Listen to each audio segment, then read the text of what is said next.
The Big H Podcast, tune in now. Conversations that'll wow. Laugh and learn, stay a while. Let's explore that Hilton style. From the highs to the lows, every story just explodes. Mike's got questions on the go, diving deep from head to toe.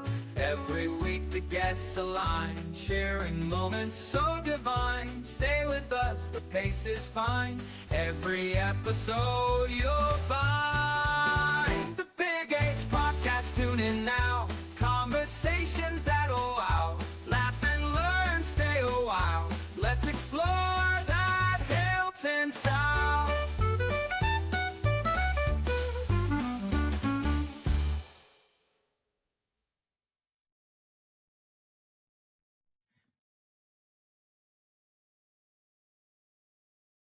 Well, Jason Cring, Communicatin with Cring. Welcome to the Big H Podcast. It's great to have you along here. Thanks for having me on, Mike. We were chit-chatting a little bit before we started recording, and I first thought that I ran into you through remote education, but we actually ran into each other with Fun Night. Talk a little bit about those nights of Fun Night, because they were busy but fun. Yeah, right. Boy, I started working in Hilton in '97, and Nick Kramer, he was a special ed teacher. He was very much involved with Fun Night, and as a young teacher, I was looking for some way to get involved too. So, I know like at the time I was doing stuff with that book sale, and, a lot of that involved with moving the books up from the basement and out and stuff like that. And, running that. And I don't know, eventually I just stuck around with some other, I haven't been involved with that for a bit, but for quite a few years, I know, you and your wife were involved, and my mother-in-law. Yeah. Very much. Yeah. So 1997, you started. You started out in the special ed? You were a special ed teacher. Explain to me a little bit about those beginnings. Yeah. So, So I started in 1997. I was a special ed teacher at the high school for 21 years, and then for the last 7, I've been working in this position as an instructional tech specialist. So what were those like 21 years as a special ed teacher? What were those classrooms like? What was your, model like, and how were those days? So, I was an 811 teacher. I primarily, when I first started, I was the only 811 teacher. I taught grades 9 through 12. And then when we shifted a little bit more to Regents exams, became kind of apparent that probably weren't going to just be able to teach 9 through 12. So at that point, we hired another special ed teacher, Deb Edwards. She came on board, and then eventually Elena Spreeder. And I was in charge of teaching the primary subjects. So I taught math, English, social studies, English 11, English 12, government, econ, U.S. history, geometry A, just a lot of the core subjects. And the day-to-day stuff was different than what I do now. You're working from bell to bell and your day schedule, so it's quite a bit different than what I do now. But I loved tech at the time and still was incorporating tech in the classroom. Did you anticipate yourself becoming a tech specialist? Like you just said, you incorporated a lot of tech even earlier before you took on this new position. Well, so I graduated from Oswego in 1993. So I think I started there in the fall of '89, and this job didn't even exist then. So I'm dual certified in social studies 712 and special ed K-12. So my initial cert was social studies, and so this job didn't even exist when I graduated from college. The market was pretty flooded with social studies teachers. So for that, first year, maybe year and a half, I was just a per diem sub. Mhm. And then I got a job at Webster as a teaching assistant. I ran their computer labs, and I only did that for probably about half a year, uh, because I was finishing up my master's in special ed, and I had to do an internship in special ed, and they wouldn't let me do it. I had to quit that job and go do my internship for about 8 weeks, and then after that, then I got a job as a special ed teacher. I enjoyed that job a lot, and I could foresee it perhaps becoming like a teacher job. At the time, nobody had teachers doing it. It was Mhm. teaching assistants. Mhm. And I said, I'd stay on if the teacher like, oh no, that's not, gonna happen. But that kind of got me started with some things that I was running the computer labs, and I was trying to show teachers other ways that they could incorporate tech into their lessons, versus just go down and play a game just to play a game. I wanted it to be purposeful. It's a great point. Make it purposeful. So you said you taught the core subjects 9 through 12 with a specialty in social studies. Was it difficult learning those other, math, this, and Yeah. English? Yeah, and I really never considered myself a math guy, Mhm. so that was something that I guess it scared me, and I did have to learn that stuff. I guess kind of in the end, I mean, I did enjoy teaching math. I still, probably my favorite stuff to teach still is government, economics. I still love teaching that, but the math was fun. It definitely, it took a lot of time of me looking at the book, talking to other teachers, learning some stuff. And then it seemed like the math curriculum had always kind of changed a little Mhm. bit over the years too. So, after I got my foot doing something, I got to have to kind of change a little bit. Whereas, some of the other stuff just kind of came natural to me. So where did you do your internship? In special ed. Yeah. So that was in the Oswego City School Okay. District. So yeah, like I said, I was working at Webster as a teaching assistant. I'd already done student teaching for my social studies, but the master's program I was in required me to do an internship as well, which was basically like student teaching. Mhm. But so I did it there in a sixth grade class. I think it was Kingsford Park, although I can't remember exactly, but I do remember it was the Oswego City School District. And I finished my internship on a Friday, and then I literally started a full-time probationary job on that month. It was midway through the year. I think it was like April, and I just figured I was going to be substituting. Right. But somebody retired, because you can technically retire right on your birthday, Mhm. and somebody retired midway through the year, and this was down like in the Oneonta area, and I just saw an advertisement in the paper and interviewed and got the job. I had no idea like where this was, but I knew I wanted to get a job. I also knew that really like this area, like around the Rochester area, is really where I wanted to, really where I wanted to be teaching. So after a couple years down there, I found a job here at Hilton. Where did you go? Where were you born and where'd you grow up? So I grew up here in the Rochester area, but other side of town. I grew up in Ontario, New York, and I went to Wayne Central High School. Talk to me a little bit about your mom and dad, what they did, and any siblings that you had. So my dad, he worked at Webster High School from 1969 till I think it was 2001. He was a technology teacher. So different kind of tech though. So I mean, when he graduated, it was called industrial arts. Okay. And so he taught a whole bunch of different stuff, which honestly, like most of that stuff, my brother, I guess, kind of got those genes. Like he taught auto mechanics. He taught principles of engineering. He taught photography. So some of that stuff I kind of, learned some of that. He ran the AV/TV production. Okay. And had a new studio there for the students.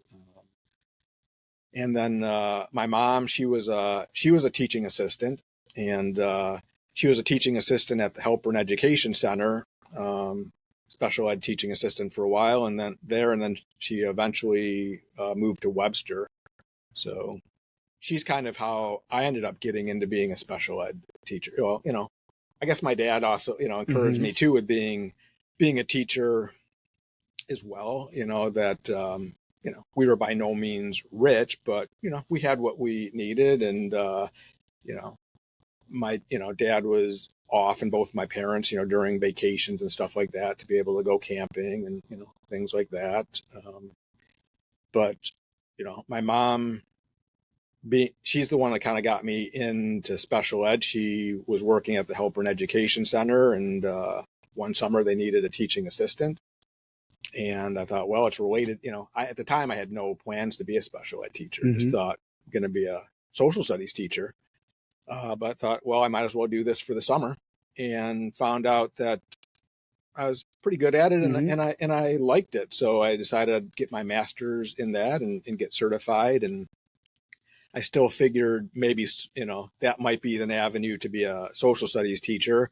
But really, as I was going through, I just really enjoyed working in special ed, and found that I was pretty good at it, and I enjoyed that work. It was at times it was difficult and very challenging, but I had when I was here at Hilton, best team of people working with me, from my teaching assistants, social worker Keith Smith that I worked with, fantastic team, all the way up, principals, all the way up to the superintendents. Just great team of people supporting me. Well, I teach elementary education, and I think special ed teachers are a very pure breed. Like, it's tough, to deal, to work with kids that learn a different way. So it takes a while. When did you work with the helper thing in the summertime? Was that your teens, or was that when you were in college? Oh, yeah. That was when I was in college. Probably started, like I said, probably around 1988, something like that. I think it was during my junior year. And then I continued to work there probably until, oh no, sorry, not 1988. Sorry. That would have been my junior year of high school. So no, probably like, I guess my junior year of college. So probably like around 1991, 92, somewhere's in there. And then I continued working there through about 1993 until I graduated from college. And then even a little bit maybe after that, as I was still, like I said, I was substituting for a couple years until I found a full-time job. Tell me a little bit about Wayne. That was your high school? Yeah. Yeah. How big of a school was it then? And, maybe some of your friends or teachers? I guess in a lot of ways, it kind of felt like Hilton. I graduated with, well, class size, I guess, was smaller, but, in 1989, I think I had about 200 classmates that I graduated with. And, we just had one high school, two elementaries at the time. I mean, some of us went to Wayne, Ontario Elementary, and then some people went to Freewill Elementary in Walworth. And then in middle school, those two elementaries come together, and then you're there together from middle school and high school. But yeah, I mean, high school was good. I don't have any complaints. I ran track and cross country when I was there, and they set me up for success. And you said you had a brother? Yeah, I have one brother, and he's the director of engineering for Mack Trucks Military Division. Okay. And he lives down in Pennsylvania. Does he have a family and all, or? He's married, but he does not have any children. Okay. Now where did you meet your wife, and tell me a little bit about what she does? So yeah, my wife graduated from Wayne Central as well. She's 2 years younger than me, and we met uh, at Charlie Riedl's in Ontario. We were both working there for as our high school job. So I met her there, and we started dating, um, and we started dating in 1991, and then we got married in 1999. And she is she works for Brockport Schools, and she had been the library media assistant at the Hill School for a number of years, and now this year she's the main office secretary. And any children? Yeah, so we've got two daughters. My youngest daughter is Jenna, and she's a junior at Brockport College, and then my older daughter Allie, she's a fourth grade teacher at Village Elementary. I see her every day. Yeah, Same hallway. Right, just right across the hall from you. Yep. Is Jenna, is she pursuing education as well? It seems like you got so much education in your family. We sure do, but no, she has said that she doesn't want anything to do with that. So she was in a sports management program, and now she switched to kinesiology, the study of the movement of the human body, and she's not sure exactly where that's going to go, exactly what she's going to do with that. She's hoping through her internship and stuff that she figures out what she wants to do, but that's where she's at. Well, of course, Allie is in the district, the same one that you work in. Yeah. Do you get together much for family get-togethers or things like that? Allie still lives at home. Okay. Yeah. So I get to see her every night. Do you listen to her about her school days and stuff like that? Well, she's known since she's probably 5 years old she wanted to be a teacher. Okay. And that she wanted to go to Brockport College. Mm-hmm. So, a lot of people kind of change them, but she's never really wavered. Never wavered? She's never wavered. And, she started the teacher emergent program here at Quest, and that was very helpful to her. So, throughout the time when she was, subbing, we would talk about, things that were going on, and, I'd sometimes say, hey, try this or that. And, she would come into my classroom when she was young and help me set up. I figured she'd probably be a teacher. I had no idea that she was eventually going to be like one of my colleagues, mm-hmm. which is super cool. And, mm-hmm. I get to pop into her classroom, and, sure. and I do some lessons, and, sometimes I sit behind her desk and steal some of her candy or something like that too, which is fun. Well, that's very cool. You get to share your workplace with your daughter. Was there ever a hard time, because you taught in the secondary high school and then she's elementary? She is. Can you relate to things even though you teach different age kids? Now because now that I'm an instructional tech specialist, I work K through 12. Right. And so, it was a shift for me at first for a few years of just figuring some of that stuff out. But yeah, I can relate a lot more. So now it's really been a few years now since I've been in the high school. So I think sometimes I forget some of the workings of that. Mm-hmm. So your title is Instructional Tech Specialist. Break down a little bit about your responsibilities and your day-to-day activities. My day-to-day is so different, mm-hmm. but it's some of it is going into classrooms and coaching teachers and working with them and teaching their students. Some of that is building professional learning activities. So it might be shooting videos and putting stuff together in a Google Classroom for teachers to take. Some of it might be building resources. Some of it might be sitting in meetings.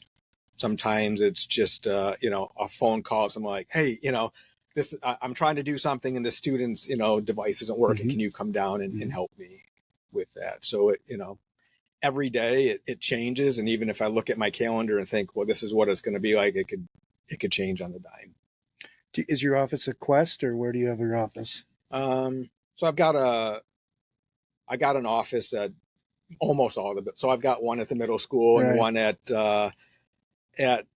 Northwood and one at Village. Because right now I support teachers grades 5 through 8 is kind of my primarily focus. That sometimes is changed, whether we did building support or whether we support grade levels. I also was looking up some information. You're a Google Cert educator and a Google Cert trainer. Yeah. Tell me the difference between the two and what you do. So that's just, so Google has some different certifications that they offer. There's this Google certified teachers, and anybody can go on and take their training, and they do have a test that you have to take. You sit in front of the computer and there's a camera that's on you, and you can't leave during that time, and you have to get a certain score to pass that certified teacher stuff. And then they have some stuff called certified trainers and coaches, and you have to have those certifications and you have to apply to them, and they either accept you into the program or not. But that just gives you access to different resources that Google has and other people that are also Google certified trainers. Because I remember taking a couple courses from you before remote, and one of them was like an introductory class to Google Classroom. Yeah. And to tell you the truth, I was deathly afraid of doing it because I hadn't had a lot of technology experience. And you were really good and really patient. And Thank you. yes, I really, I would have been lost because my wife was so concerned that she thought she was going to have to walk me through everything. And, you know, I took something from you, I think Jackie Gilmore and stuff. So made it through. So do you consider yourself more of a troubleshooter or probably more of an instructor, right? Yeah, definitely more of an instructor. Mm-hmm. Yep. So 21 years as a special ed and 7 years. So you got 28 years in, is that correct? Or? Well, over 30, because I've got, this is 28 years here at Hilton. But like I said, I taught 2 years for BOCES down in Oneonta before coming here. Okay. You know, so I think at this point, I got like about 30, a little over 30 years into this. Yeah. Good for you. Any signs of slowing down, or you're just full steam ahead? No, I think I'm gonna keep going for a little bit more. Mm-hmm. Yeah, it's honestly, I think I got one of the best jobs in the district. Mm-hmm. I love what I do, and I love helping teachers and students just become the best versions of themselves and see how like technology is something that can enhance what they do.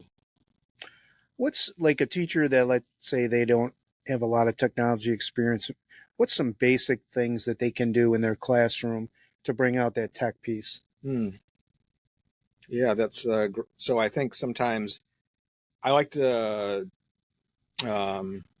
encourage maybe people to start thinking about some easy things that maybe they can start shifting a few things from paper and into the digital realm, and I kind of like to use the term paper worthy, although I did not invent that term. My boss, Christy Schaefer, she's the one I think that I first started hearing it from. I think it's a great term, but a lot of people talk about like paperless classroom, and I think paper worthy is kind of a better way of thinking about like what are some things that we're going to put just on paper, and shifting some things to digital that for a couple of reasons. I guess it saves some paper and stuff like that.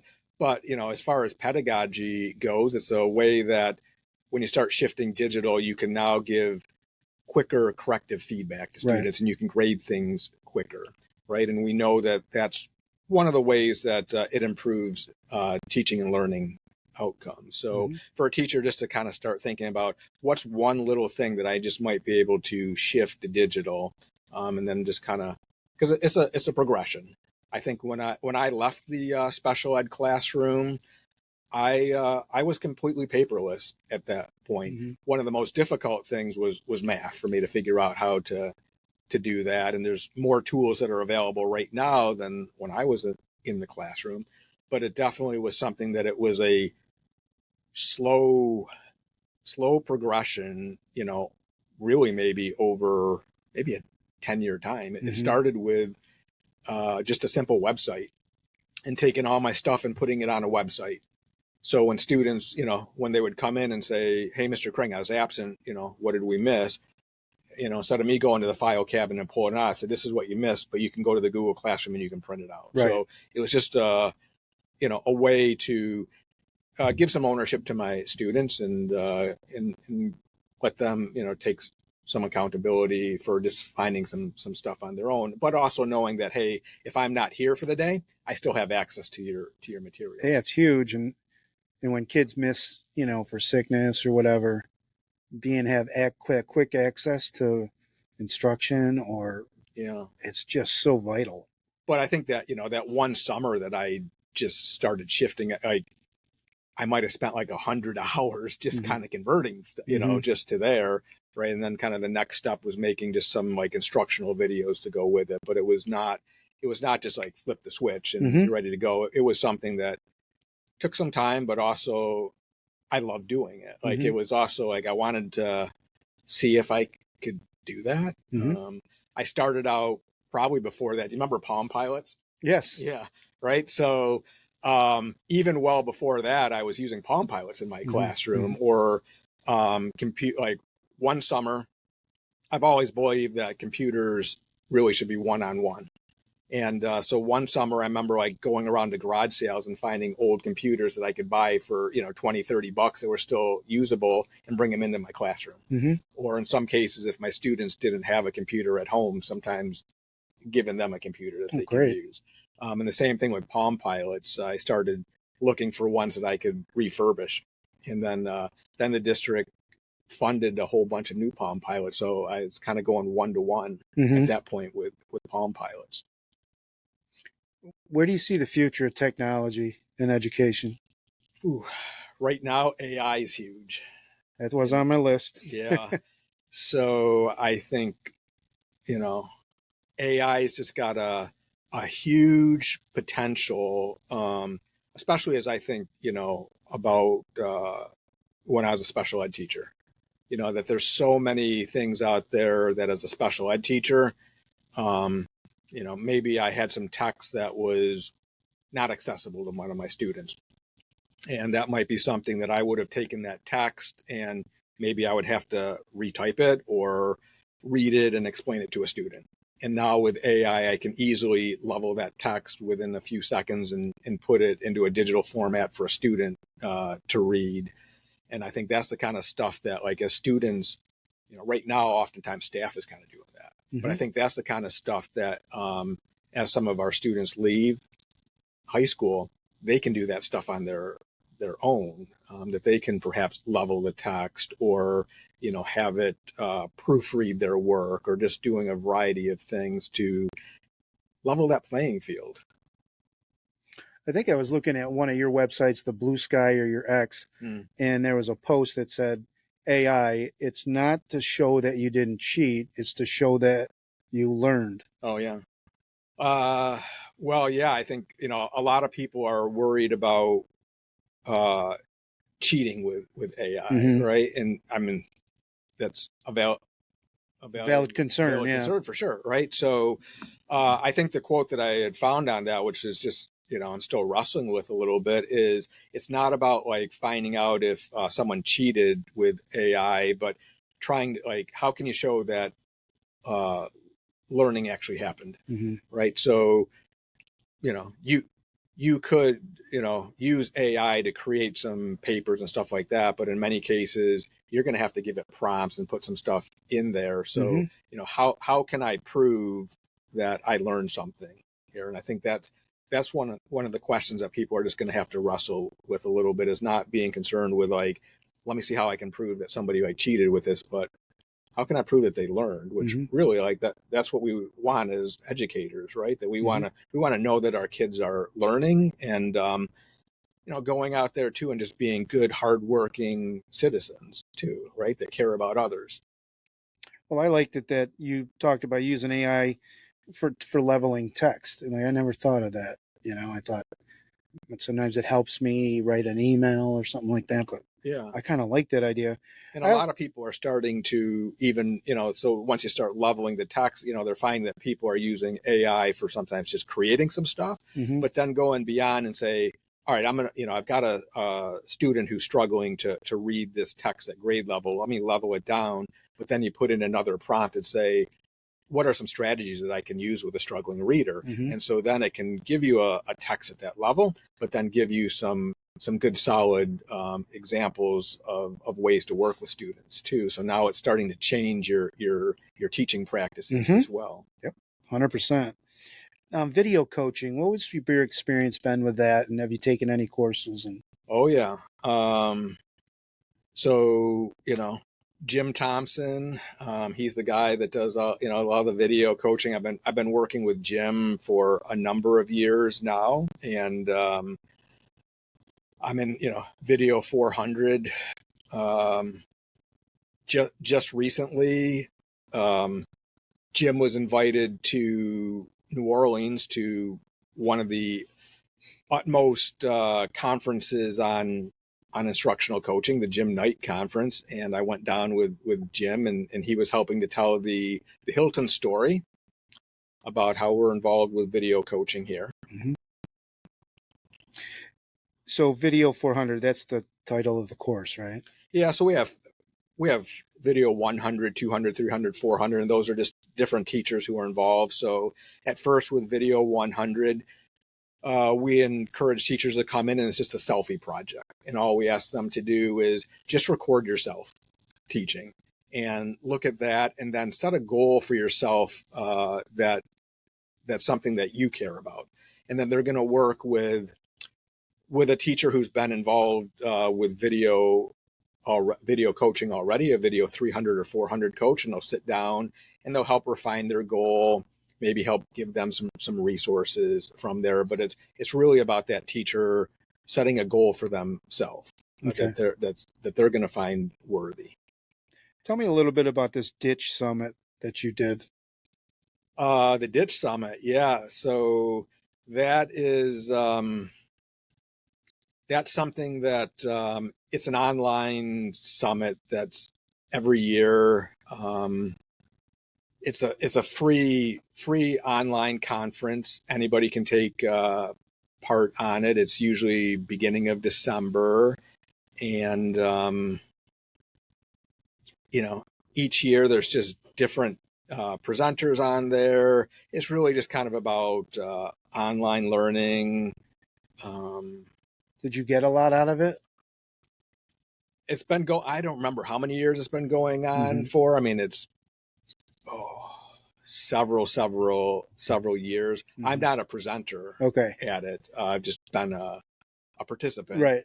And each year there's all kinds of high level keynote presenters and things like that. So yeah, it's definitely something that, it's not just about like ditching the textbook and going completely like paperless. That is the name of the website that Matt Miller has, Ditch That Textbook, and he's got a lot of great content out there. Okay. And he puts on this this online, free online conference every single year. How about this Lunch and Learn of Merton Williams? What was that about? Oh, Lunch and Learn. Yeah. So you've really dug into some of the stuff I've had. So I guess, the Lunch and Learn, I try to find different ways to reach people. Like I said, I'm really just passionate about like meeting teachers where they're at with their progression with using tech, right? And some people, they want to stay after school and do some professional learning. Some people want to do some stuff online. So I've just been trying to find different ways that I could reach teachers. So the Lunch and Learn was just some way that I thought about bringing people like together during their lunch times just to share like just a quick little tech tip and then go from there, but also just as a way to connect people within a building. Sure. That many times, I know like, when I was a special ed teacher, I primarily just ate lunch with my team of people, right? And there's so many other people I didn't eat with. And so it was also just a way that I was hoping just to bring people together, to connect people within a building too. And so not just always about tech, but Fellowship. yeah. I like it. And then I also noticed something with Blue Sky. Can you explain what Blue Sky is? Blue Sky, it's a lot like X or Twitter. So I had been, I'm still on Twitter. I'm at I Like Tech on X, and a lot of teachers have recently been shifting to Blue Sky. Feels a lot kind of like the older version of Twitter, and so that's just another way that I've tried to connect with people that I like. I guess when I think back, like one of the things on like the teacher evaluation was always some things about like how can you connect and do some things like outside of your district or your building. And I thought, like, how do you do that? Right. And I don't know, 15-20 years ago, that was kind of difficult. But now with social media, that, that's one of the ways that I want to try to connect and share things with other people. But also I become a partner in their learning too. So, years ago, there was Alice Keeler. She's a big blogger in the tech sphere too. She came up with this idea of Coffee EDU.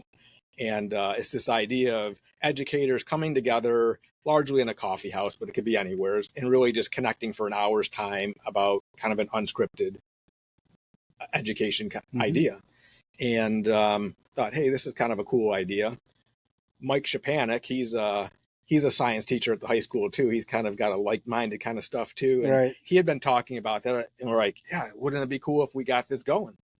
So we reached out to a few other people on Twitter that he was following, and we started this Coffee EDU group. Probably, I don't know, maybe about 8-9 years ago. Of some people started, I think, with 4 or 5 of us, and then it kind of went on. There's probably about 50 people in a group, and it was just really a great way that we could just kind of connect and learn. And if there was something that I was struggling with, I could stick it like in this closed group, and I could find like a great answer from there. But most of it really came about from posting and learning from other people, like on social media. That's great. And then speaking of social media, how do you think that effect that's had on our society and even on education? And I guess it depends how you use it. I use it. Yep. Right. So for me, I found a great group of people that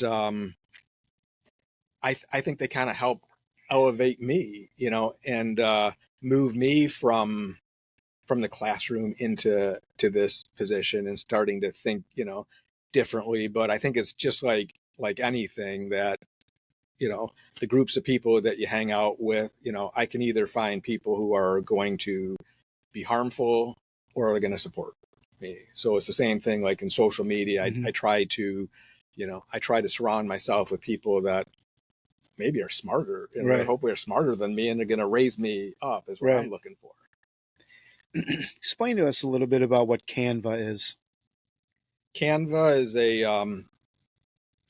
it's a platform that you can create all kinds of stuff with, posters, infographics, videos, and a lot of teachers are using it for all kinds of stuff with, making posters in their classrooms and things like that. But they can be using it for their students for all kinds of stuff as well. So I've had students create animated stories where they go in and create some custom animations and tell a story and maybe use thought bubbles or things like that. Or perhaps they can even narrate it. I've had students kind of do some green screening stuff. So maybe they've got behind them like a tornado, and they're pretending that they're a weather person giving the news. Infographics. So just kind of as a way of shifting a little bit from some of our nonfiction research is another way of doing some research and presenting information, that a 4-paragraph essay has its place, right? Mm-hmm. And I'm not saying that we shouldn't not teach students how to do that, but infographics are another way that sometimes we can draw students in, and they're still doing some of the same kind of research and design elements and things like that as well. So it's been something that's kind of taken off recently, and I find tons of ways that I can encourage teachers to use it. I'm kind of excited about it myself right now. To explain to our listeners, our viewers, what Go Guardian is and what's the purpose of it. You're talking about like the Teacher Go Guardian? Yeah. So that's something that we introduced recently, and it's it's a way that teachers can. It's really not about like a gotcha for the students. It's really for a way for teachers to be able to help students with their executive functioning skills, and to navigate and monitor what they're doing online, and have conversations with students. Yep. And you can also do some things with like quickly pushing out tabs to students, so you can get everybody on the right page quickly. I use it myself. So you went to Oswego. How did you make your choice? Yeah, that's a great question. So I think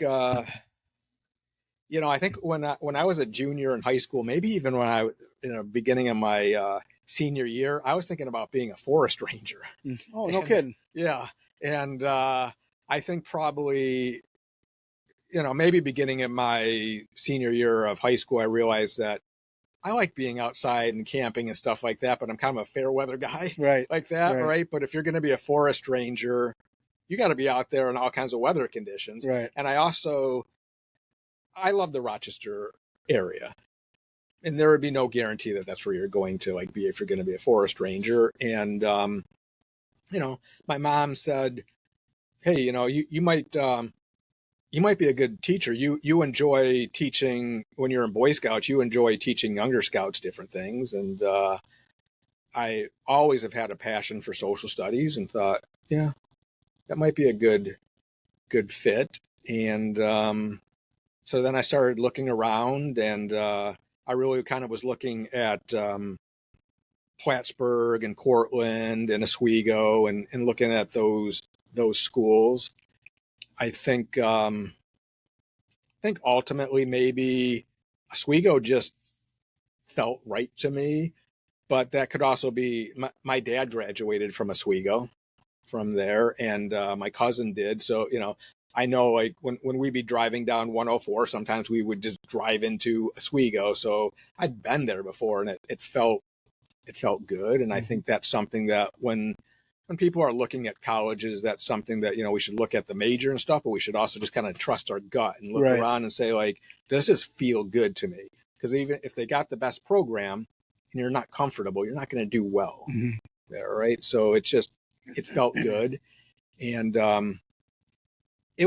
Oswego was an hour from my house in Ontario, so it was close enough that if I had a problem, I could get home. Right. Or if I had car problems or something, my dad could come out there and fix my car. Right. But farther enough that I was going to be living, on campus. So you said that you're in Scouts. What other activities did you do as a kid? I mean, Boy Scouts was the big thing. I'm an Eagle Scout, and so congrats. Yeah, thank you. That's kind of the big thing, but also, like I said, I ran track and cross country, and I worked when I was in high school at Charlie's, probably starting in 10th grade, around the time I was like, around 16, I guess I probably started working there. On the weekends, we were always doing stuff, cross country skiing, or canoeing or camping and things like that, as a family. So that took that was a lot of my stuff. Riding my bike was something that I love doing. That's something I still like doing. So how do you become an Eagle Scout? Because I know that doesn't happen overnight. Yeah, it doesn't, and it's not something I always loved boys. I don't know what, I remember like my dad's not an Eagle Scout, but he was in Boy Scouts. He grew up in a very, very small town. He went to Romulus. I think he might have had like 15 kids in his graduating class. Okay. So I think maybe his Boy Scout troop maybe shut down or something. I don't know exactly. But I do remember like looking at like his Boy Scout books and stuff like that. And I loved being outside and stuff. And so I just always wanted to be like a Boy Scout and, started in Cub Scouts and stuff like that. But I never had the goal that I was going to be like an Eagle Scout. I don't even know if I knew what that like was until I, started getting into it. And then, there were some other boys that achieved the rank and, I just kept progressing forward. But I guess it's like everything that's a big goal. Like it just doesn't happen overnight. It's just, it's small little progressions that you're just doing the right thing over time. And next thing you know, you're there and you look back, it's like, oh, how'd I do that? Right. And, How old were you when you became an official Eagle Scout? High school, probably? Yeah, I was in high school. I think I was probably like 17. Okay. Yeah. Now you said you worked at Charlie's. What is Charlie's? Is that a restaurant? Is that a store? What is it? Yeah, it's a restaurant. It's a burger place. So kind of like Bill Gray's or Tom Wall's. So they've got a couple of locations. Their most notable one, I think, is the original one on Empire Boulevard. And, Okay. So they're primarily out on the other side, Webster in Ontario. And there's a location in Canandaigua. Okay. But, the Charlie burgers, their big claim to fame and their fish fry. Okay. Now, did you bust tables, wait, cook? What'd you do? It's the kind of thing that, people come up to the counter and they order and then you call it in and get. So that was primarily my job. Just, take people's order and you call it back in. It's the kind of job that like you didn't write anything down, so you had to memorize every single like order that people had. But there was like this pattern, and so like when you called stuff in, you called in like a hamburger before a cheeseburger, and that happened before a Charlie burger. And I was always like, well, I wonder why you do that, And then when they put me back on the fryers at some point, which I didn't work too often, then I realized like, oh, here's why you do that, because they have stuff laid out in this order. So as you call it in, they know how to put it in. Gotcha. That's what also, I guess, made me realize that how important it is to sometimes do other people's jobs in that, we often say like, wonder why someone does it that way. Right. And then once you take their shoes and you do it, then you realize that, oh, there probably is a reason for that. And I think that's the case even in schools. I mean, there's so many things, other people's jobs that I haven't been a part of that I think sometimes like if we can, switch jobs and things like that, we take on a whole new understanding for people's jobs and why they do things in a certain way. What do you see as a strength of yours and maybe something that you're working on?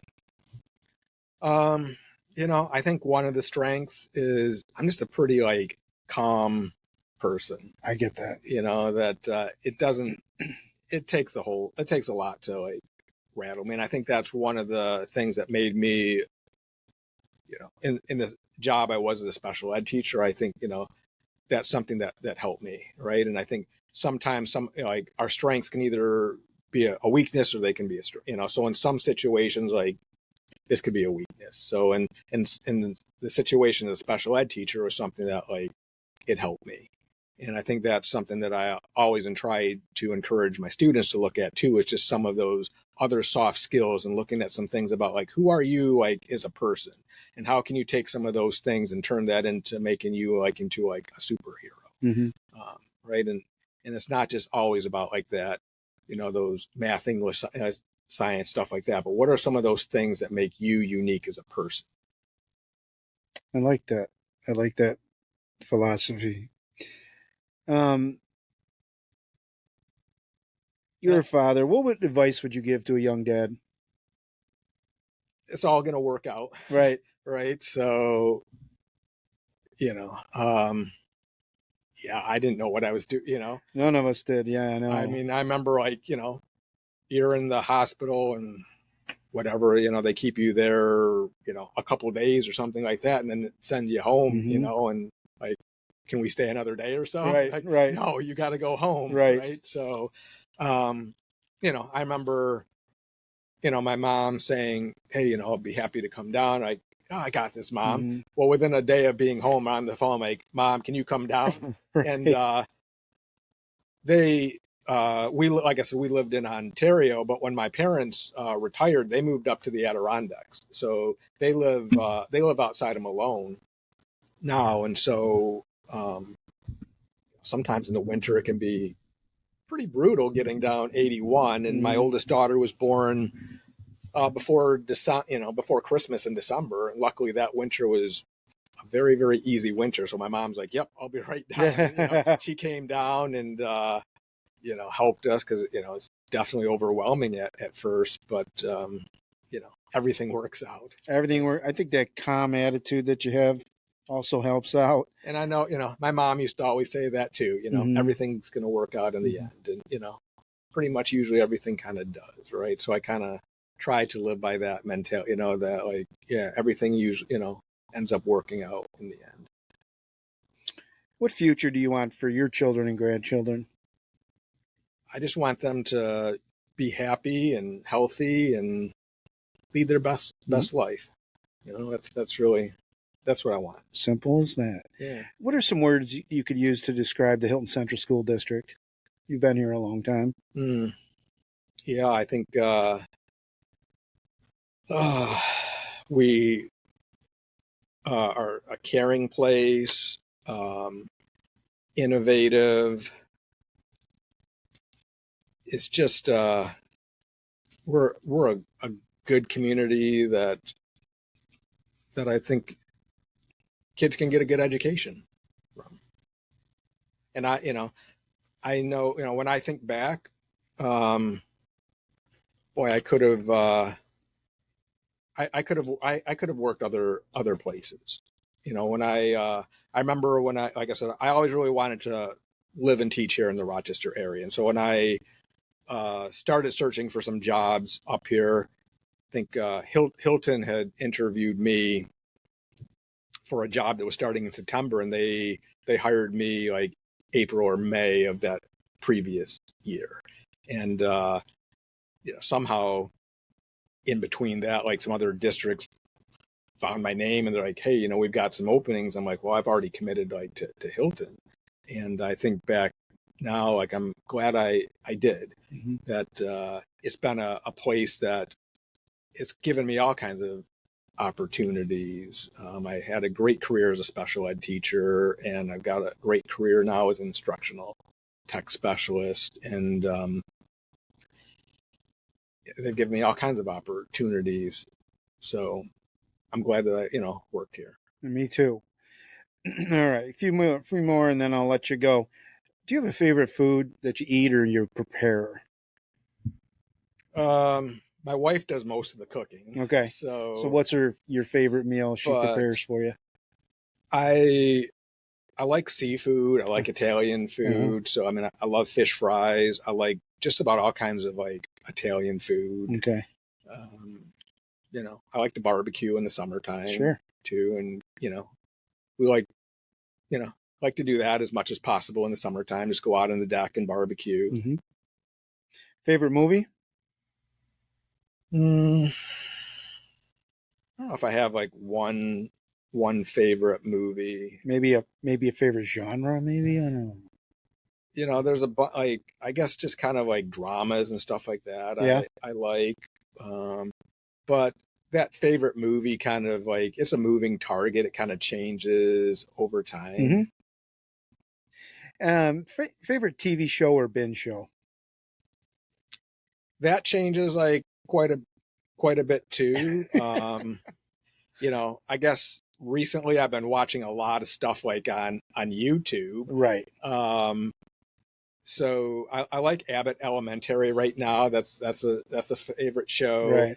But you know, on YouTube and stuff, I started getting back last year back into backpacking. Okay. And so I started like going on to YouTube and just following a whole bunch of people into that and what kind of Cool. some of the changes are with backpacking. So that's something that I just have started to kind of look at. All right. Yeah.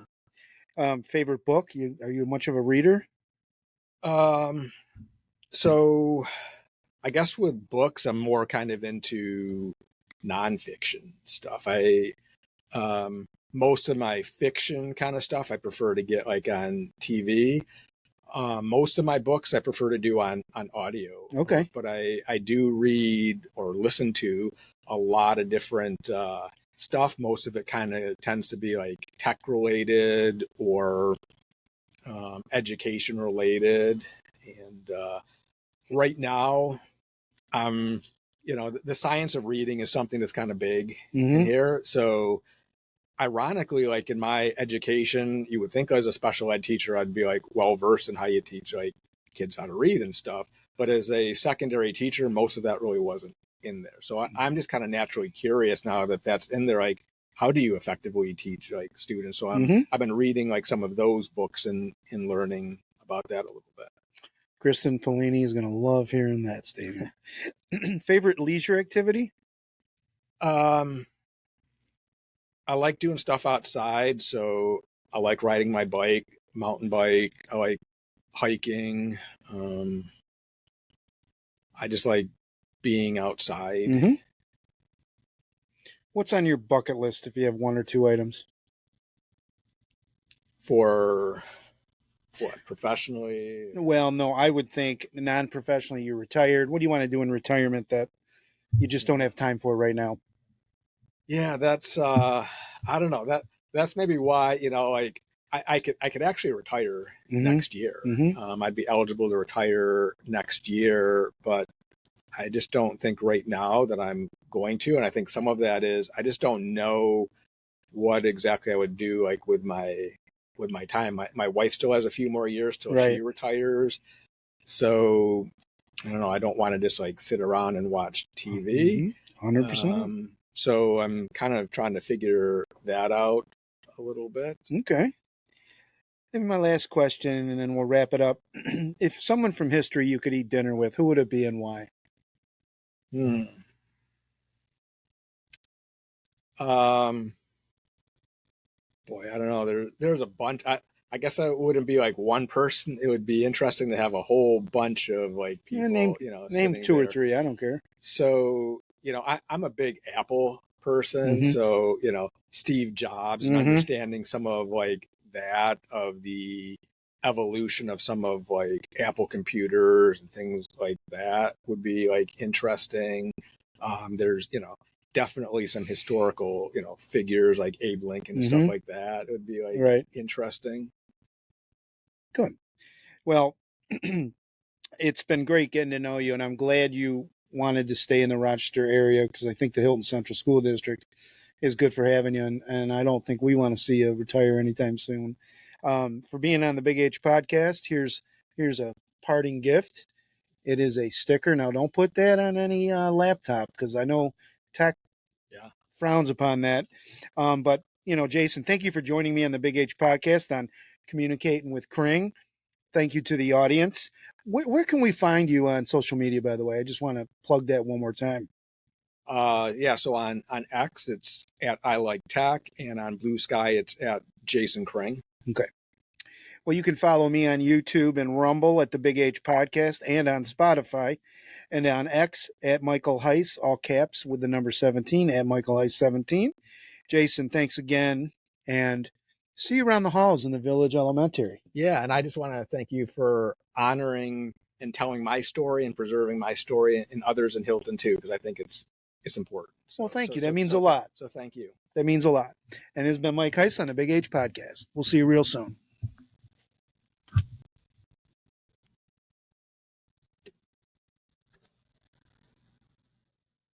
The Big H Podcast, tune in now. Conversations that'll wow. Laugh and learn, stay a while. Let's explore that Hilton style. From the highs to the lows, every story just explodes. Mike's got questions on the go, diving deep from head to toe. Every week the guests align, sharing moments so divine. Stay with us, the pace is fine.